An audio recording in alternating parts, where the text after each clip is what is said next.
ರಸ್ತೆಯ ಬಾಲಕಿಯರ ಸರ್ಕಾರಿ ಪದವಿ ಪೂರ್ವ ಕಾಲೇಜಿನ ಮುಂಭಾಗದ ದೀನದಯಾಳ್ ಉಪಾಧ್ಯಾಯ ಬಡಾವಣೆಯಲ್ಲಿ ಓಡಾಡಲು ರಸ್ತೆ ಇಲ್ಲದೆ ತುಂಬಾ ಸಮಸ್ಯೆಯಾಗಿದೆ. ಇದಕ್ಕೆ ಸಂಬಂಧಪಟ್ಟ ಅಧಿಕಾರಿಗಳ ದಿವ್ಯ ನಿರ್ಲಕ್ಷ್ಯ ಕಾರಣ ಎಂದು ನಿವಾಸಿಗಳು ಪ್ರತಿಭಟನೆ ನಡೆಸಿದರು. ಕಂಪ್ಲೇಂಟ್ ಮಾಡಿದ್ದೀರಾ ಸರ್?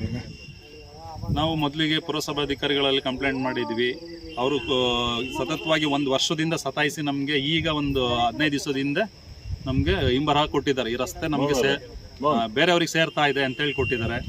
ಅದ್ರ ನಂತರ ನಗರಾಭಿವೃದ್ಧಿ ಪ್ರಾಧಿಕಾರಕ್ಕೆ ಹೋಗಿ ನಂತರ ಬಡಾವಣೆ ನಿವಾಸಿ ಗಿರೀಶ್ ಮಾತನಾಡಿ, ಈ ರಸ್ತೆ ನಕಾಶೆಯಲ್ಲಿದ್ದು ಇದು ಸರಿಪಡಿಸಿಲ್ಲ. ಇದನ್ನು ಪುರಸಭೆಯವರಿಗೆ ಕೇಳಿದರೆ ಇದು ಬೇರೆಯವರಿಗೆ ಜಾಗ ಸೇರುತ್ತದೆ ಎಂದು ಹಿಂಬರ ಹಾಕಿ ಕಳಿಸಿಕೊಟ್ಟಿದ್ದಾರೆ. ಲೇಔಟ್ ಪ್ಲಾನ್ ಅಲ್ಲಿ ರಸ್ತೆ ಅಂತ ಇದೆ. ಅದೇ ರಸ್ತೆಯಲ್ಲಿ 3 ವರ್ಷದಿಂದ ಓಡಾಡಿದ್ದೇವೆ. ಈಗ ಈ ರಸ್ತೆಗೆ ಬೇಲಿ ಹಾಕಿದ್ದಾರೆ, ಅದನ್ನು ಕೂಡಲೇ ತೆರವುಗೊಳಿಸಬೇಕು ಎಂದು ಹಲವು ಬಾರಿ ಹೇಳಿದರೂ ಯಾರು ಕೂಡ ಇದರ ಬಗ್ಗೆ ಗಮನ ಹರಿಸುತ್ತಿಲ್ಲ.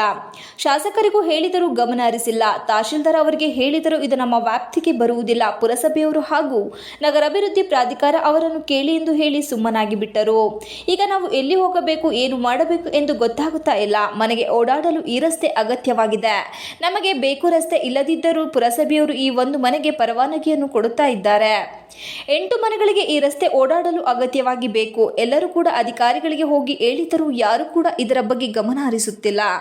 ರಸ್ತೆನೇ ಇಲ್ಲ ಎಂದ ಮೇಲೆ ಹಿಂಬರಹ ಬರೆದುಕೊಟ್ಟು ಈ ಮನೆ ಕಟ್ಟುವುದಕ್ಕೆ ಪರವಾನಗಿ ಹೇಗೆ ಕೊಟ್ಟರು? 1 ವರ್ಷದಿಂದ ಪುರಸಭೆಗೆ ಅಲೆದು ಸಾಕಾಗಿ ಈಗ ಹಿಂಬರಹ ಬರೆದು ಬೇರೆಯವರಿಗೆ ಈ ರಸ್ತೆ ಸೇರುತ್ತಾ ಇದೆ ಎಂದು ಕೊಟ್ಟಿದ್ದಾರೆ.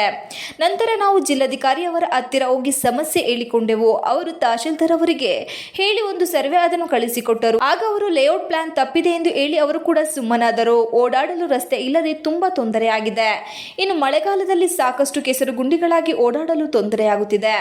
ಆದಷ್ಟು ಬೇಗ ಇದಕ್ಕೊಂದು ಪರಿಹಾರ ಮಾಡಿಕೊಡಬೇಕೆಂದು ತಮ್ಮ ಆಕ್ರೋಶ ವ್ಯಕ್ತಪಡಿಸಿದರು.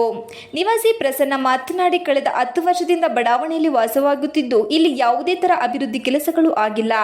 ಯಾವ ಜನಪ್ರತಿನಿಧಿಗಳು ಇತ್ತ ಕಡೆ ತಿರುಗಿ ಕೂಡ ನೋಡಿಲ್ಲ. ಜಿಲ್ಲಾಧಿಕಾರಿ ಹಾಗೂ ಪುರಸಭೆ ಶಾಸಕರಿಗೂ ಮನವಿ ಮಾಡಿದ್ದೇವೆ. ಇಲ್ಲಿ ಚರಂಡಿ ರಸ್ತೆ ಸರಿಯಾಗಿಲ್ಲ. ಯುಜಿಡಿ ಕೂಡ ಸಮಸ್ಯೆ ಇದ್ದು ಕೂಡಲೇ ಇದನ್ನು ದುರಸ್ತಿ ಮಾಡಬೇಕು ಎಂದು ಹೇಳಿದರು. ಈ ಸಂದರ್ಭದಲ್ಲಿ ಬಡಾವಣೆಯ ನಿವಾಸಿಗಳಾದ ಮೋಹನ್ ಕುಮಾರ್, ದಾಸಪ್ಪ, ಭಾಗ್ಯಮ್ಮ, ಮೈತ್ರಿ, ಪುಷ್ಪ, ಗೌರಮ್ಮ, ಮಂಜುಳಮ್ಮ ಇತರರು ಇದ್ದರು. ಮತ್ತೆ ಈಗ ರಸ್ತೆನ ಇಲ್ಲ ಅಂತ ಹೇಳ್ಬಿಟ್ಟು ಹಿಂಬರ ಕೊಟ್ಟು ಸುಮ್ಮನಾಗಿದ್ದಾರೆ. ರಸ್ತೆ ಇಲ್ದಿದ್ಮೇಲೆ ಈ ಮನೆ ಕಟ್ಟಲಿಕ್ಕೆ ಲೈಸೆನ್ಸ್ ಹೇಗೆ ಕೊಟ್ಟರು ಅವರು? ಇದೆಲ್ಲ ತುಂಬಾ ಸಮಸ್ಯೆಗಳಿದೆ. ಇದನ್ನ ಸಂಬಂಧಪಟ್ಟಂತ ಅಧಿಕಾರಿಗಳು ಇದನ್ನ ಕೂಡಲೇ ದೀನದಯಾಳ್ ಉಪಾಧ್ಯಾಯ ಬಡಾವಣೆ, ಬಿಕ್ಕೋಡ್ ರಸ್ತೆ, ಮಲ್ಲಿಕಾರ್ಜುನ ಗ್ರೂಪ್ಸ್ ಅವ್ರು ಮಾಡಿರೋಂಥ ಲೇಔಟ್ ಇದು ಬಾಲಕಿಯರ ಸರ್ಕಾರಿ ಪದವಿ ಪೂರ್ವ ಕಾಲೇಜ್ ಇರೋವಂಥದ್ದು. ಪದವಿ ಪೂರ್ವ ಕಾಲೇಜ್ ಇಲ್ಲೇ ಇದೆ. ಇಲ್ಲಿ ಡ್ರೈನೇಜ್ ಕೂಡ ಇದೆ. ಯುಜಿಡಿದೆಲ್ಲ ಇಲ್ಲೇ ಬರ್ತಾ ಇದೆ. ಇದು ಕೂಡ ಕ್ಲೀನ್ ಆಗಿಲ್ಲ. ಈ ರಸ್ತೆ ಆಗದೇ ಇರೋ ಕಾರಣದಿಂದ ಈ ಯುಜಿಡಿ ಕೂಡ ಕ್ಲೀನ್ ಮಾಡೋಕ್ಕೆ ಸಾಧ್ಯ ಆಗ್ತಾ ಇಲ್ಲ. ಯಾಕಂತ ಹೇಳಿದ್ರೆ ಇಲ್ಲಿ ಅಡ್ಡಲಾಗಿ ಬೇಲಿ ಹಾಕಿರೋರು ಈ ರಸ್ತೆಗೆ ಹೋಗಿರೋ ಚರಂಡಿಗೆ ಹೋಗಿರೋದನ್ನ ಕ್ಲೀನ್ ಮಾಡಲಿಕ್ಕೆ ಬಿಡ್ತಾ ಇಲ್ಲ. ಇಷ್ಟೆಲ್ಲ ಸಮಸ್ಯೆಗಳಿದ್ರೂ ಅಧಿಕಾರಿಗಳು ಬಗೆಹರಿಸ್ತಾ ಇಲ್ಲ, ಇದ್ರ ಬಗ್ಗೆ ಗಮನ ಕೊಡ್ತಾ ಇಲ್ಲ. ಹಂಗಾಗಿ ಸಂಬಂಧಪಟ್ಟವರು ಆದಷ್ಟು ಬೇಗ ಇದನ್ನ ಕ್ಲಿಯರ್ ಮಾಡಬೇಕು ಅಂತೇಳಿ ಕೇಳ್ಕೊಳ್ತಾ ಇದ್ದೀವಿ.